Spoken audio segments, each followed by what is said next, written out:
Hi, I'm John Byrne with Poets and Quants. We're here at the Center Court Virtual Festival this time.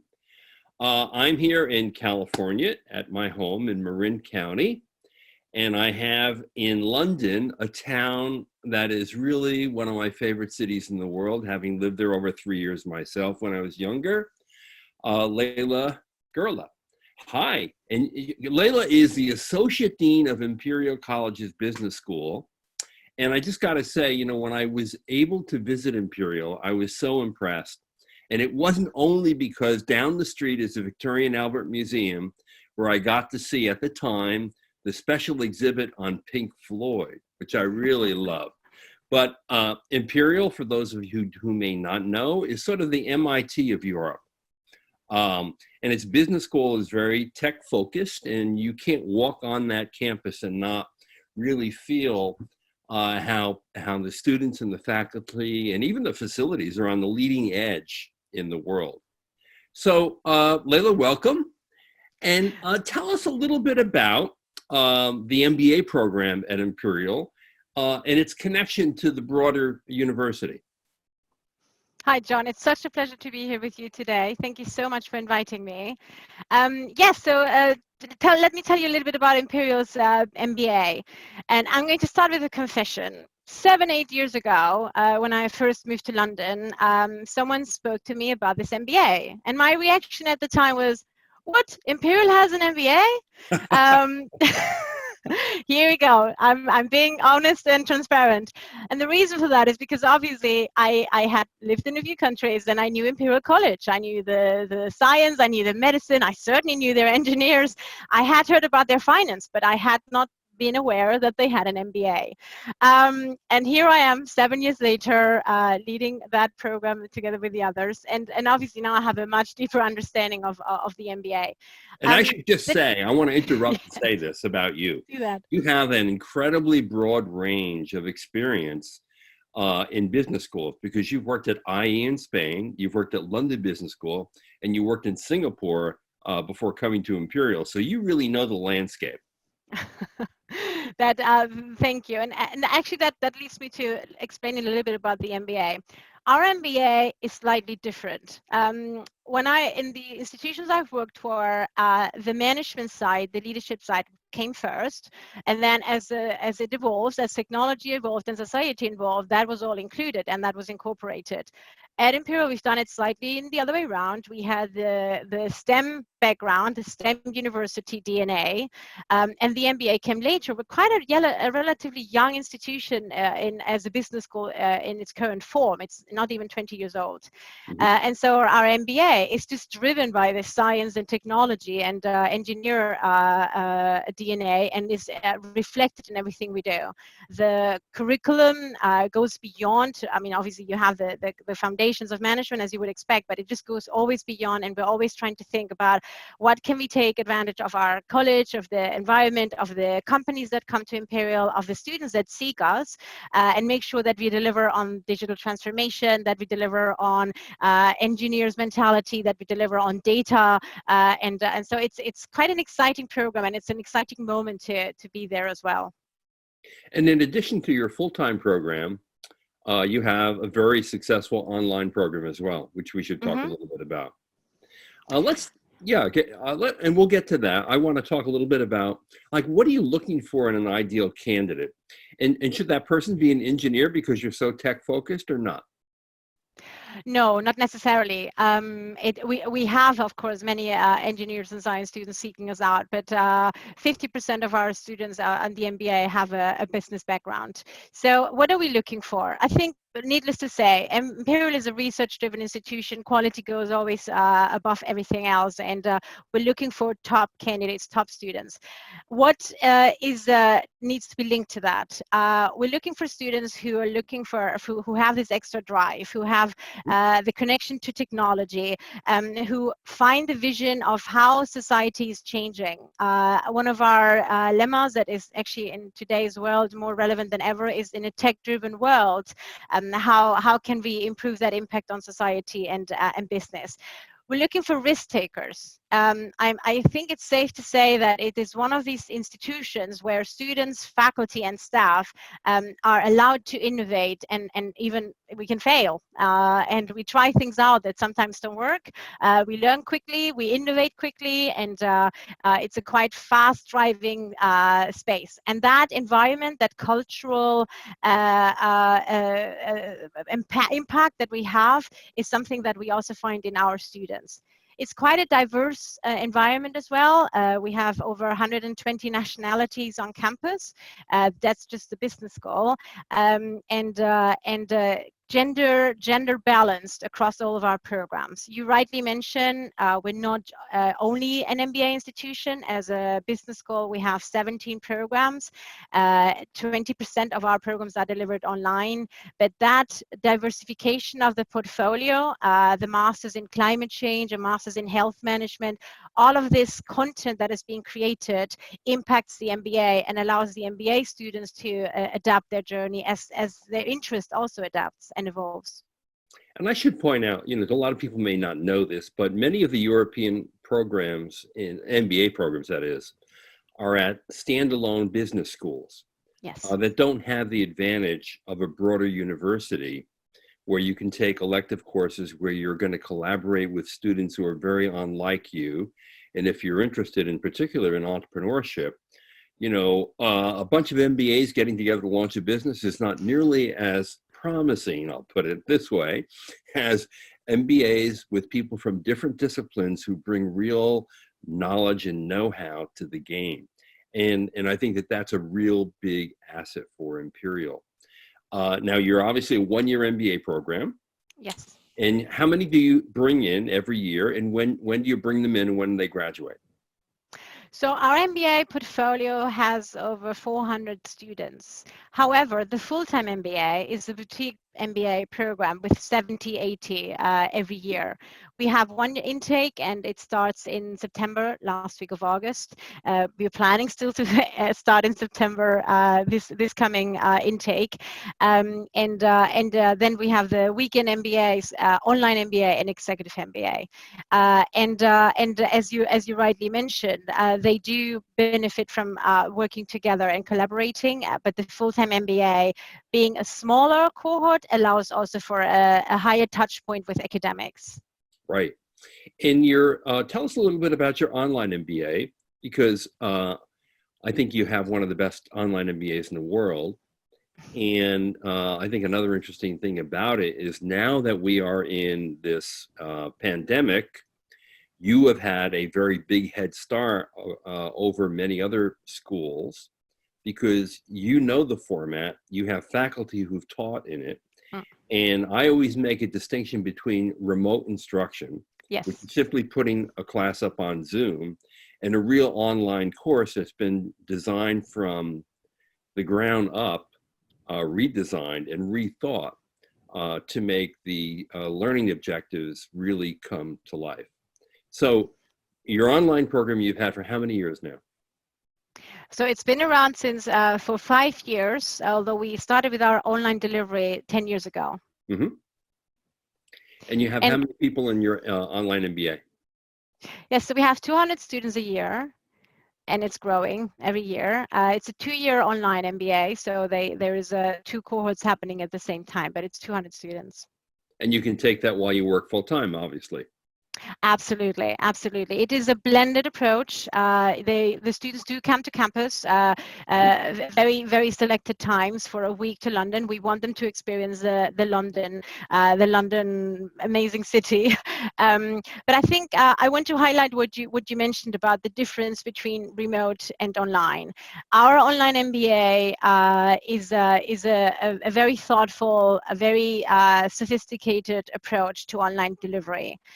And it takes time. It takes the team. We have our EdTech team. Actually, they sit next to me with over 30 people led by an amazing director, David Lefebvre, who are constantly innovating on how online delivery can be as sophisticated and as quality-driven as face-to-face delivery.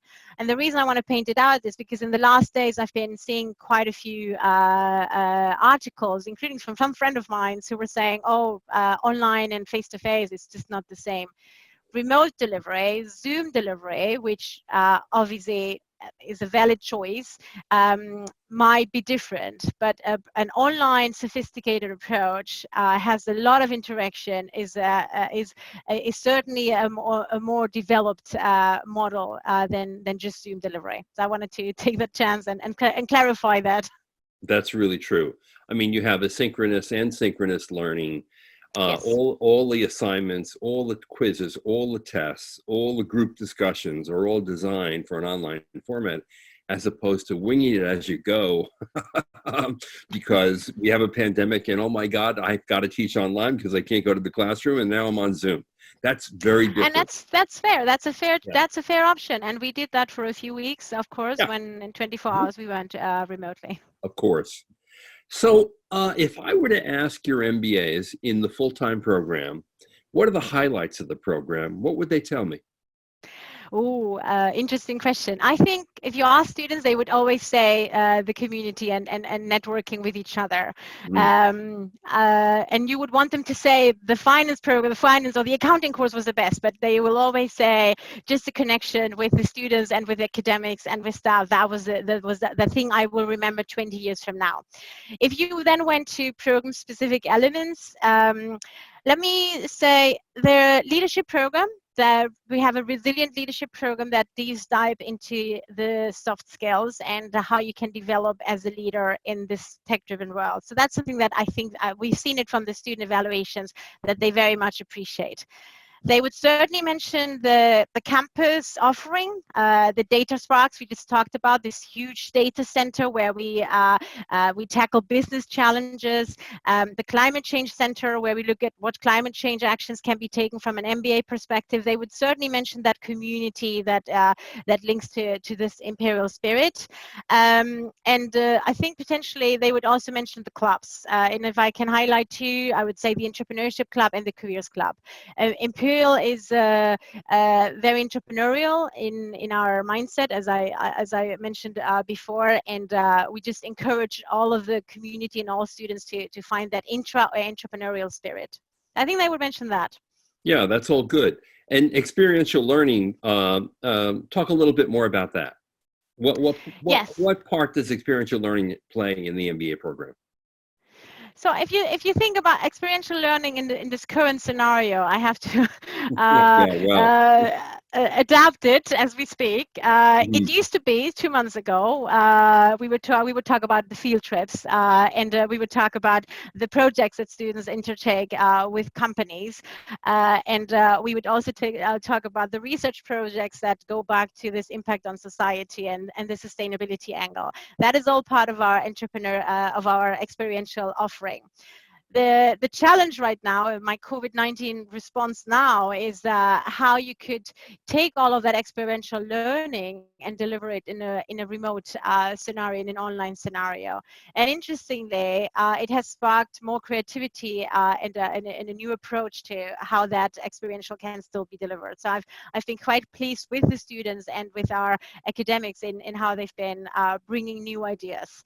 But that's all part of our MBA journey. And of course, the theory is still an important element, but you do want MBA students to take a grasp and actually being able to deliver with their companies, with their journeys as soon as they hit the ground. And you know, the first thing you mentioned was the leadership track. So tell me what that involves. I mean, I happen to think that one of the most underappreciated assets of an MBA education is personal development. And at the core of personal development is understanding your strengths and your weaknesses, how to build on your strengths, how to minimize your weaknesses, how to work more effectively with others, because that's what we do in the world today. And I'm wondering, are there like really interesting exercises or aptitude tests or things that distinguish your leadership program in any way? Yes. And let me, before I answer it, I was going to take the advantage or the opportunity to ask you for a favor. Sure. In your privileged position, It would be amazing if you could help us find the different words for soft skills. Oh, no. It's such an undermining of one of the most important elements of an MBA or of higher education. And you're absolutely right. Of course, the academic offering has to be strong and rigorous, and we take it just for granted. However, what truly makes the difference, what helps students develop themselves, is how we support them in their personal development. And I've been in higher education for many years, and we've always trying to answer, how can we increase a student's self-awareness so that they can develop their professional journey as much as they want, but they can also increase their personal happiness by not pursuing chimeras. And so that is something that at Imperial we've taken by heart. We are an institution that looks always at startups and at innovative ideas in the market, but we also try to explore ourselves. And so one of, as I was mentioning on the Resilient Leadership Program, one of our current priorities is how to use neuroscience and skills assessments to help students, if they so wish, to develop their personal skills to the maximum that it can be. What does it actually mean? You have heard, of course, that there are many institutions at the moment looking at candidate profiling, personality test, soft skills test when you are a candidate, which we have used with our students when they join us, and I think it's an important tool. However, the work we're currently doing that is very research driven and led by our own academics is making sure that during their MBA journey, they can also look at how they're developing. How is their creative thinking being developed? How is their critical thinking being measured? Their teamwork, their resilience. And that program that is being shaped at the moment and is slowly being introduced, I think, if you ask me, is going to be one of the most differentiators of any MBA or of any higher education. And to be fair, that's also what students want from us. They want to be more resilient, they want to be better leaders, and they want to have a more mindful approach to their studies and to their careers.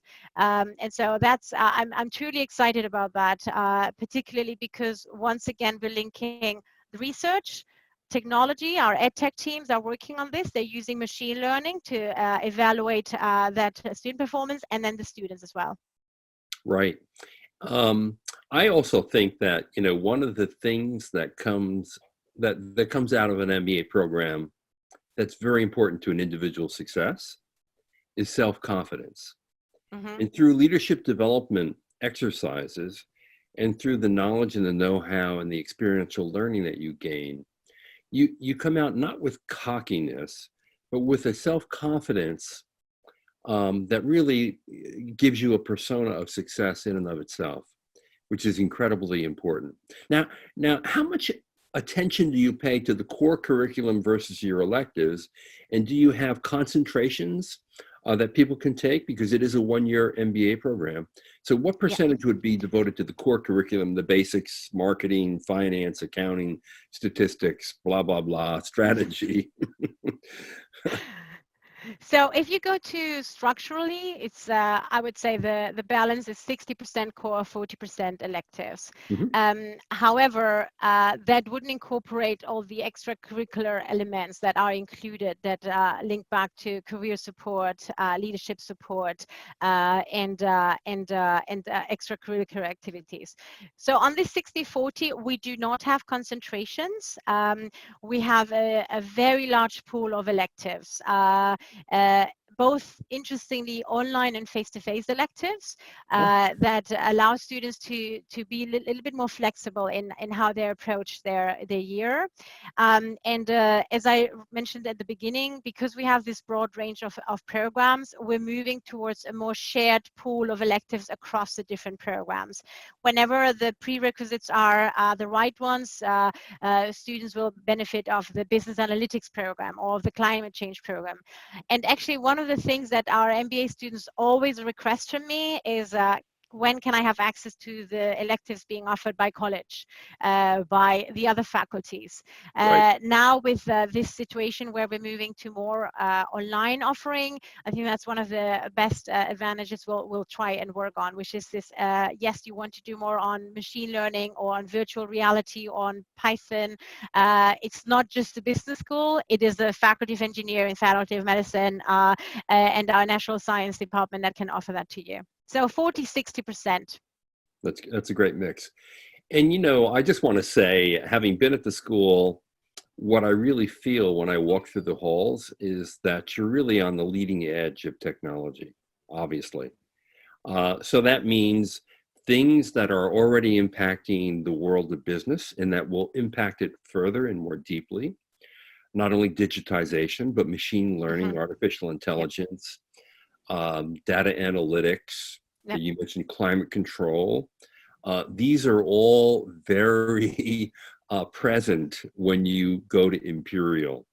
That's true. And I want to talk about the Data Spark room because, part of digitization is visualizing data to make data come alive, to tell you a story. And a lot of what data analytics really teaches in terms of business school education is how to use data that can easily overwhelm one for decision making. And you have an incredible visualization room where you walk into this room and you're surrounded by screens. And when I went there, I saw in real time all the cryptocurrency transactions that were occurring in every part of the world in one place. Yes. And it was an amazing visualization of the importance of that market. Also, how sinister it is, because there was a lot of illegal activity occurring in cryptocurrency, I got to tell Not you. at the college. But it reminds me of just how, there aren't very many places that teach visualization Yep. as a way to get your arms around tremendous amounts of data and harness it for real decision making. And Imperial does that exceptionally well. What does it feel like to be there? I'm a very emotional kind of person. So I'm soft. I'm not hard. But I want to recreate for people. What is it like to go there, to walk through the doors? What do you see? What do you feel? What do you hear? Yeah, so again, I promised I would be very open and honest. So I'm a lawyer from background, Oh no, I feel so and so bad for you now. it's as poets as can get. Words is my thing. I just, So when I joined an Imperial, I did have this first weeks where I was thinking, oh my God, it's so science driven and everybody's so smart, and I don't Yeah. understand half of the things they're working on because of these formulas and data. And anyway, that has now I'm good with that now. But it is true that eh, you have to experience it, and it's important that you also filter what do you need as a business school student in that environment. You can take advantage of everything that is available. You mentioned the Data Spark Center, absolutely. The Dyson School of Design Engineering is another one of these centers that are doing hugely tremendous work that is impacting everything we're doing. We talked about COVID-19. It is our researchers that are at the moment briefing the government and many other governments in other countries around this epidemic. And then as a business school student, you have to reflect, what does it mean for me? And I think the message I always get from my students is that the prioritization, the filtering of what is relevant, learning how to manage data, learning how not to be overwhelmed, and how to be comfortable in that environment has helped them later down in their career when there was this temptation of, let's just have more informs, more reports, more data, and actually that's not what you need when you're in a leadership position. What you have to take is, you have to have this vision of prioritization, filtering what's relevant, and then see what are the impacts you can have on your company. So I think that you might have these two two-way approach where, as a student, you're benefiting from this overwhelmingly science-led institution that is very research-driven. But then, as a leader, as a manager later down the line in your career, you can actually see how everything falls into place, and the structural mindset you have developed in the business school and the ecosystem that you were part of suddenly is just natural to you. And I see that also from our recruiters when companies come to look for Imperial College business school students. They try to find that combination of technological confidence and business school drive, business mentality drive. And I want to finish by saying something that Francisco, our dean, always says, and it's our students are not co-driving on something. They're being on the driving chair of this technological revolution that we're experiencing, of this digital new landscape. Because for them, it's just natural. Yeah. I want to come back to this in terms of my own personal observation, which is when classes change and the halls are jammed with students, and there's this incredible energy in the building, which is a modern buildings. Yes. What I got the sense of was a very dynamic place, a place of great cultural diversity. I loved hearing all the different accents in the hallway. Yes. You get a sense that you are a world citizen when you go to Imperial, which is not a sense that I get at many other schools, to be totally honest. And you get this sense of people are really excited about what they're doing. It's very dynamic, and the energy is extremely high. So that's my sort of feeling that I got when I walked through the building and was going through the different centers and meeting students. What are your students trying to achieve? Like at MBAs at Imperial, are they more likely to go into the tech business? Are they more likely to start their own companies than doing traditional consulting and finance, or what? I think if you compare us to the other London-based institutions, we do have a smaller set of students, still important, Sure. but it's a slightly smaller one going into the traditional sectors, finance and consulting. We have in the full-time MBA many who want to become entrepreneurs or who are looking at strategic consulting, strategic innovation.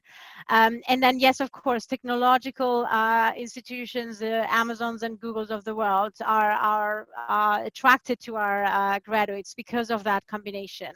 However, it's still an MBA. There is a Masters of Entrepreneurship where it's all, of course, full of entrepreneurs.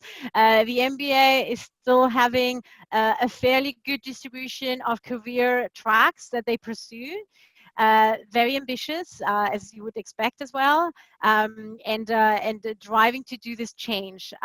The only thing I would also mention is that there is this sustainability angle that is quite relevant for us at the business school.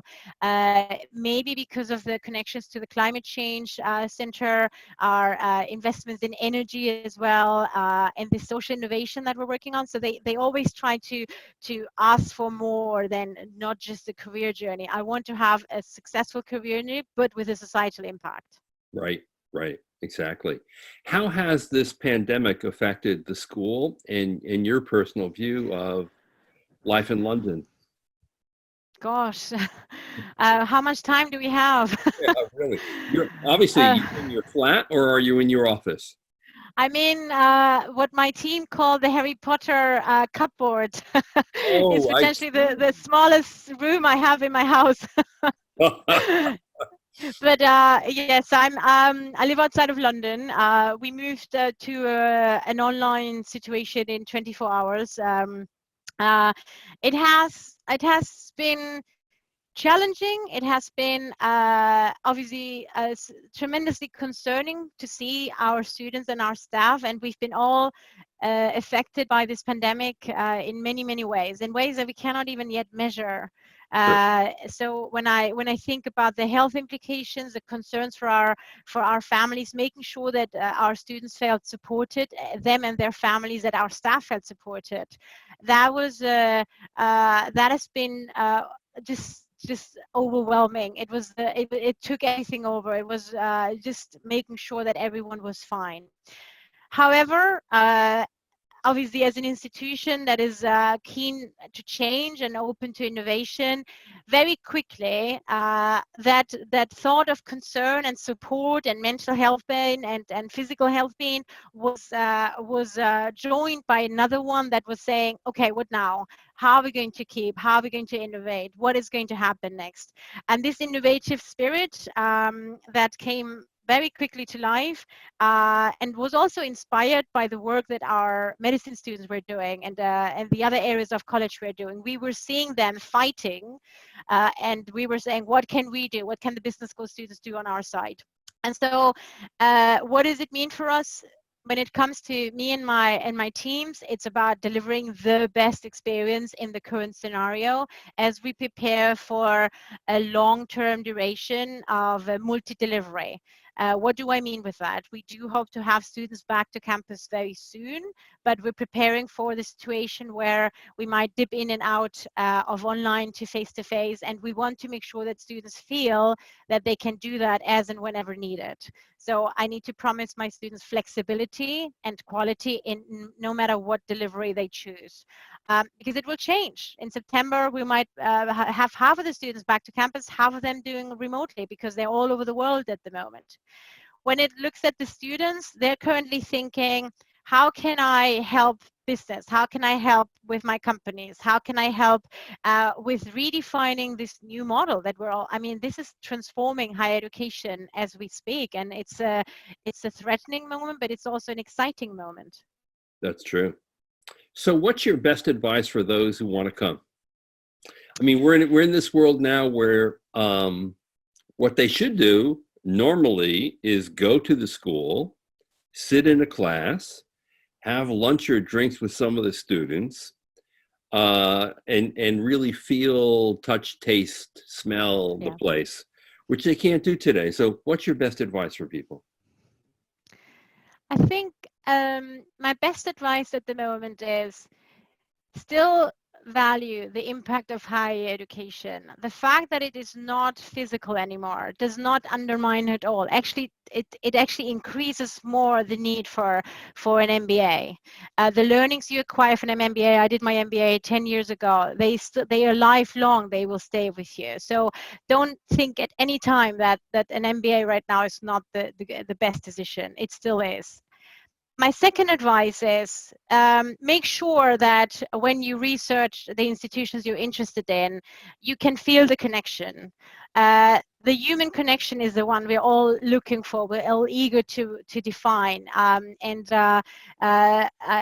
Some of my students are telling me they've never been more connected than now, because they used to be connected to being in the classroom and have a faculty member in front of them, but now they are constantly facing each other in this Zoom world we're now all experiencing. So make sure that you can assure with that institution, and if it's Imperial, we can make sure, hopefully, that we can confirm that human connection is still valid, that you're still finding ways of connecting with not just your faculty members, but with the whole community. I would say be open-minded and willing to embrace the challenge. We now need leaders more than ever. We will have this 3 to 6 month scenario where we're all in shock, but this is a medical crisis. Once this is, I like Bill Golding's analogy of the V shape that from your interview with him. We're both on the GMAC board, so we will need our students, our MBA students, to help out with reshaping this new world of business after this COVID-19, and that is true, and I tell this to my students all the time. And then finally, just ask as much as you can. Be looking for institutions that are transparent, that can confirm any of your doubts. Don't be afraid, and that goes for everything. It's time for innovation for us. So I think those would be the three comments I would say. And finally, the clearer you are on your career goals, the easier it is for the career teams to help you out with that. And at the end of the day, what we want is for you to succeed as a student. That's really true. I mean, I always say that the more directed you are when you enter an MBA program, the more likely you will be very happy with the outcome. Now, people That's who true. go in and wanting to explore and not having any idea of what they want out of the program, even though they lied to admissions but to get in, um, those are the people who tend to be a little bit more disappointed in the outcomes because they didn't give themselves a chance to really succeed, frankly. So It is that's a transformational journey. It changes you. really is. It really is. Well, what a pleasure it's been to be with you, even though it's virtual. Uh, what can you do? Now, when I lived in London, I lived in Chiswick for a couple of years, and I took the Beautiful. district Yes. line out there. How do you get to work when you Oh well, get I work live in at I live Imperial? in Harpenden. I live in Okay. Harpenden. It's quite outside. It is this beautiful British village. My husband always jokes that I live in London and he lives in the UK because of this different scenario. So we have horses and forest and fields and everything is green. Oh, It's a small nice. village, and I take the train. It takes me 25 minutes to King's Cross, and then from there very quickly No, I get well, to South Kensington. For those of you who don't know South Kensington, it is just the most gorgeous area in spectacular. London, particularly now with the sunny weather. And London is a walking city. You can Yes, walk all over, and everywhere you walk, you see beautiful things. that is true. And it's not only the architecture, it's the people, the diversity of the people, the diversity of the cultures, the restaurants, the bars. It's Um, everything. it really is. It's a special place. It's It's will always hold a special place in my heart, having lived there, and having a great affinity for the British people. So, yeah, me. Imperial College Business School. If we haven't answered all of your questions about it, here's the thing. You can see how pleasant and how accessible and how wonderful Leila is. Call her up. Email. Do absolutely LinkedIn Email. me absolutely. She is just wanting to tell you all she can about the program and to make you comfortable about it. And I can't think of a better ambassador. So there Thank you you so go. much, John. It's been Hey, such thank a you so pleasure. And much. Stay safe, stay yeah, healthy, and I will see you in London as soon as I can because I can't stay out of London. It's just too beautiful a city. no. Well, I left and I came back. So you, once you're in London, you just stay here. It's yeah. So we welcome you all to come. And John, we owe you a visit to campus where we'll show you the latest innovations on AI and machine learning. Oh, This I is a can't wait. promise.